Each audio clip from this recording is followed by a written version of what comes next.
It's not gonna go down the way you think it is. Excuse me there, Mr. Armentrout? Is it? Yeah, Mr. Armentrout, sir? Sir, would it be alright if I test your theory? Well, hello there, Better Call Saul fans. If you're like me, you can't wait to see what happens in these last 6 episodes. I'll tell you, these writers are a crafty bunch. But if you've been following me, you know, I think I know the fate of one character in particular. And I'm here to make a case for it. You know, I've been watching this show since the very beginning. And not just this Better Call Saul show, no sir. I started watching Breaking Bad all the way back when it was first premiered. It was an interesting premise, I thought, you know, this straight up school teacher needs money, so he starts cooking drugs with this young vagabond, and all the writers, they got me hooked. And of course, I've seen every episode of this and every other episode of Breaking Bad, most of them multiple times, you know. You know another show that I've seen every episode of? This guy right here, Columbo. He's what you call a TV icon. And, Peter Falk, he just wonderful guy. I mean, that character, you can't help but love him. But you know what? The writers on that show and the writers on here on Better Call Saul, they sort of had the same problem. Now, it's not really the same problem. It's a similar problem. Let me explain. It's similar, but it is different. If you know Columbo, you knew who the murderer was from the very get-go in Columbo. So they had to generate suspense just in having Columbo trying to figure out how the murderer did it. And all the little clues and things, you know, just like they do here on Better Call Saul with all these little clues. And they didn't have all the bang bang shoot 'em up stuff like they got now, you know, with all that. But anyhow, that was their problem, is how to generate suspense in a 2-hour show where you knew what the ending was going to be. Now, Better Call Saul has sort of the same problem. Because look at the characters that we got in Better Call Saul. You know, you got Jimmy there. Now, of course, he's the main character. He's the major player. So let's just sit him over here to the side and before we get started. We know where Jimmy's going, and ultimately how he goes is going to determine how the show goes. But we got all these other characters here. You know, we got like Mike and Gus and all those cartel guys, but we know what happens to them. We know in the Breaking Bad universe all their fates. So they introduced some new characters too. I mean, well, she's the subject of this investigation. So just let's set her off to the side here with Jimmy. I'm sure Jimmy will like that.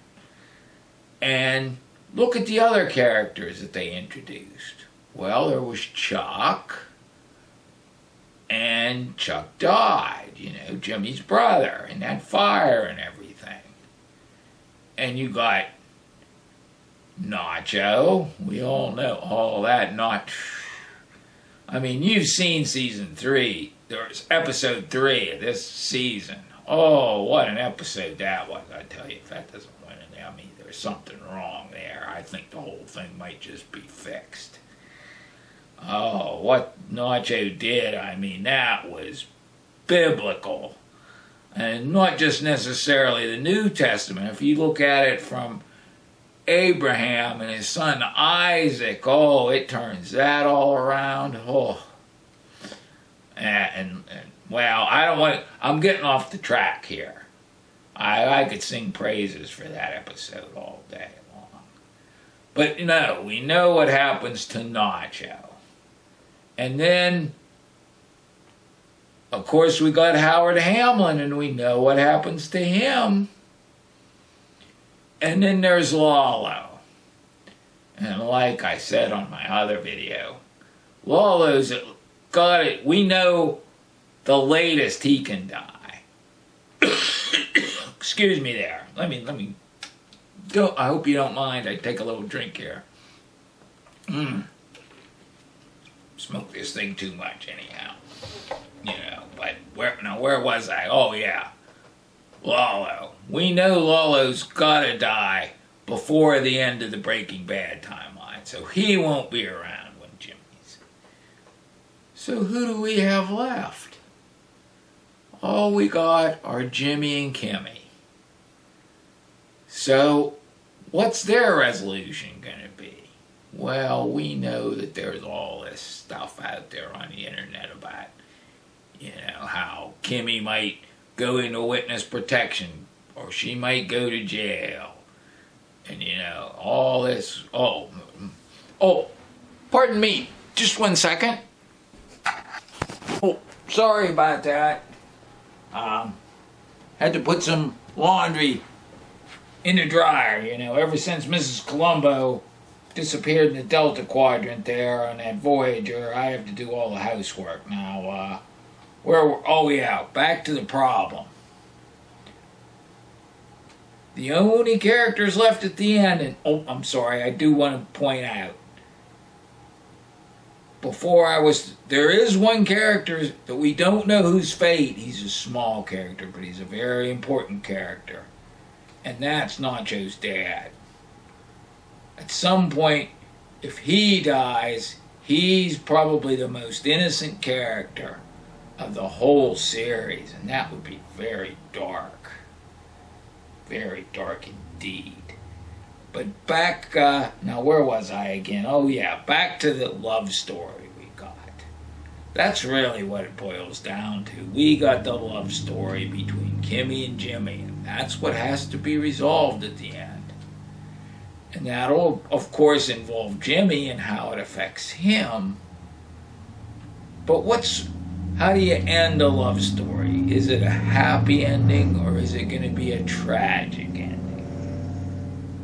Well, if you want a happy ending, I don't see how it's going to fit into the whole theme of justice. You can call it justice, you can call it karma, but in this writing universe, everybody gets what they deserve, it seems like. Just like the song at the end of the Breaking Bad finale. And we know all that Jimmy's done, especially during Breaking Bad. And we see Kimmy, she's been turning down Bad Choice Road. So it certainly doesn't look like they should have a happy ending. Now, once I started thinking about this, it became clear to me. It really did. I wouldn't be surprised. I'd bet you even money that Vince Gilligan, that diabolical genius, saw this problem from the very beginning and had a very simple solution for it. It's a very old trick, all the way back to the Greeks. But there's a Latin term for it. Oh, yes, Deus Ex Machina. Thank you, Mr. Frank. You know, I really appreciate your product. I always give you credit for it. Deus Ex Machina. An act of God. And this ain't just any old Deus Ex Machina. This Deus Ex Machina has a huge side helping of dramatic irony on it. Of course, you know, you should know, I'm talking about that plane crash back in season 2 of Breaking Bad. I remember watching that with that teddy bear and thinking, what is all this about? And every episode they showed just a little bit more and you could not make it out. I did in the last episode when they had that big faraway shot. I saw that one of the trucks had NTSB written on it. I thought, that's National Transportation Safety Board. That's the people that handle plane crashes. And of course, that didn't really give me too much. But, you know, all that came out with John Delancey there home. John Delancey. Of course, everybody remembers him as Q. He started out on Days of Our Lives. He got my mom hooked on that show, the scene he had with Dr. Marlena Evans. But anyhow, I'm going off on a tangent here again. Because all you have to do is think about it and see. And Vince Gilligan himself has said, this ending will make you see Breaking Bad in a different light. And once you start thinking about if Kimmy's on that plane, everything starts to fit into place. Oh my, look at the time there. Hey, I got a stamp club meeting to go to, so I'll be back. Just hold on.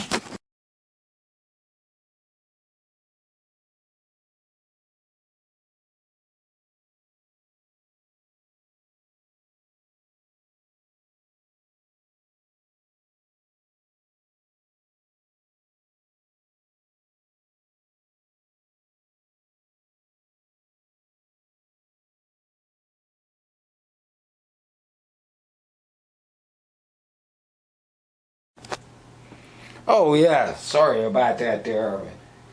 Stamp club meeting slipped my mind.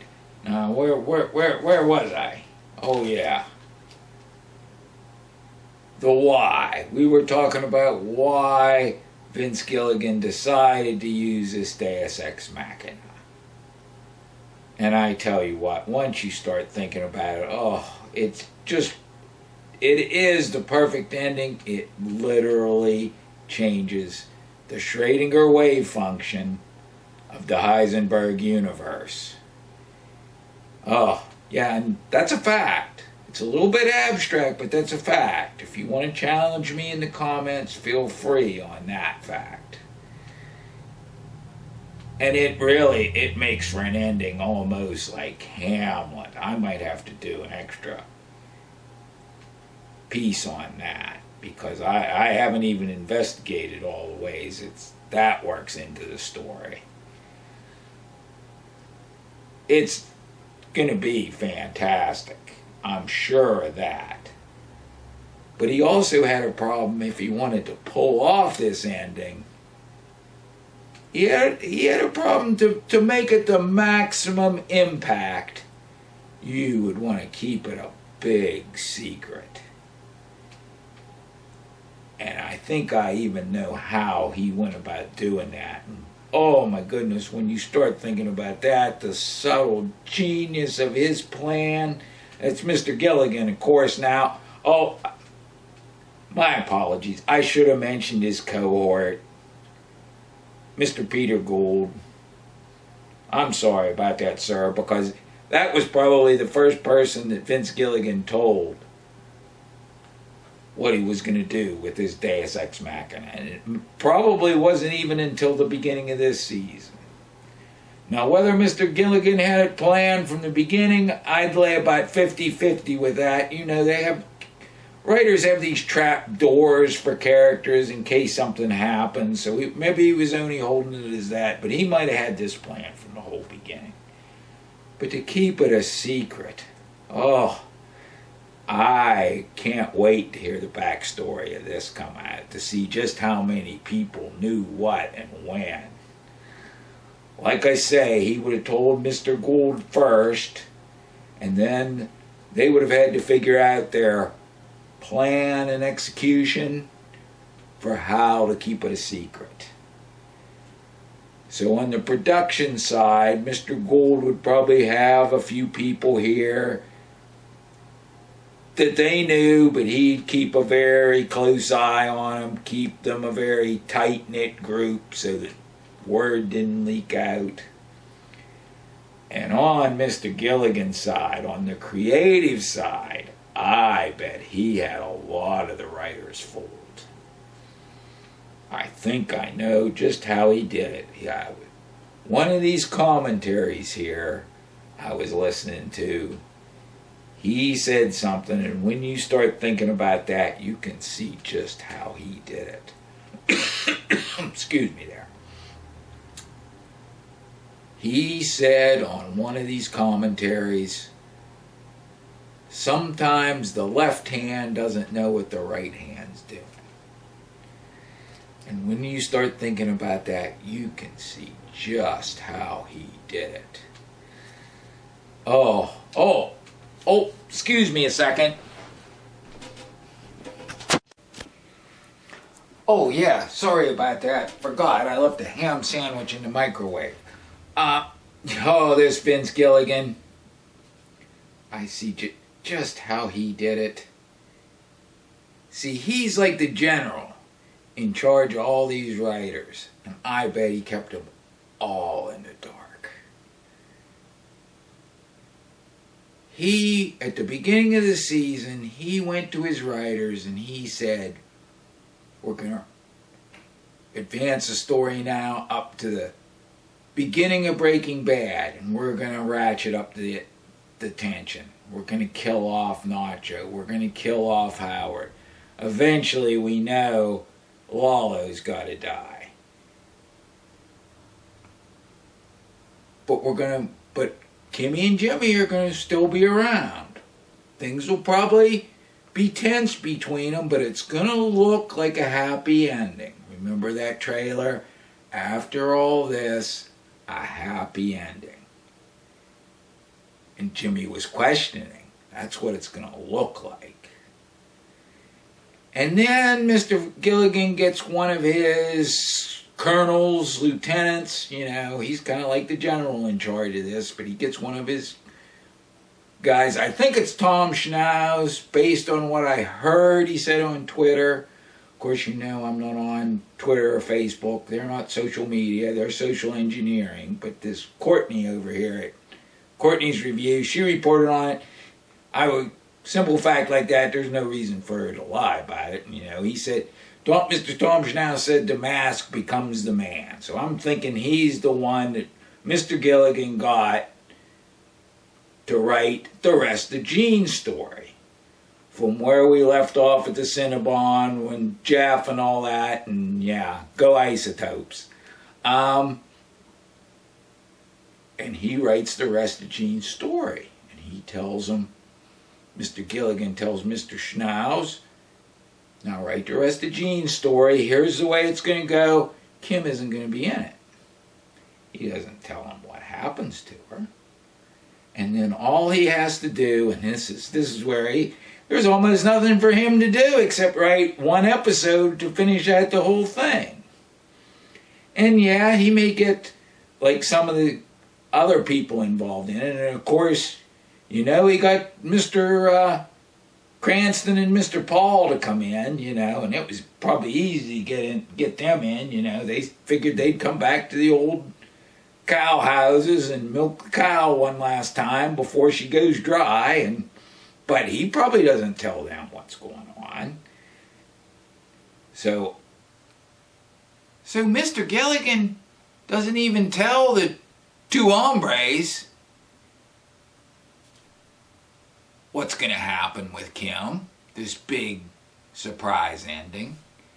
So the only two people over on his side, the creative side, that he tells, more than likely, are just Mr. Odenkirk and Ms. Seahorn there.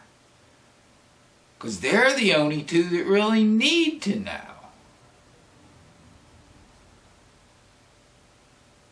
I really can't wait to hear the backstories that are going to come out on this, because I bet some of those writers, when they found out he was going to kill Kim off in that plane crash, and they probably didn't see it coming. I know these hipster techno junkies on the internet don't see it coming even when you tell them, because they're all caught up in the plot. I guess they just don't understand basic writing techniques, or just lack the imagination to see the ending, how beautiful it's going to be. But I can't wait to see it. And of course, I gotta say, they didn't get... he's fooled a lot of people, but he didn't fool this Yankee farmer rocket scientist who's seen every episode of Columbo too. But I'm just... the thing is, the plot means nothing without characters to bring it to life. And it's just... I know it's going to be spectacular. I can't wait for it.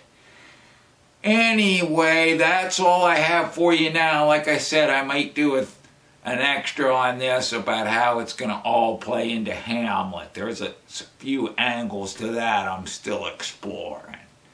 And I hope to do commentaries when the episodes finally start coming out. I don't know whether I'll do them or I'll have my partner do them. We'll just have to wait and see. Thank you for watching. Good evening. Oh, yeah, sorry there.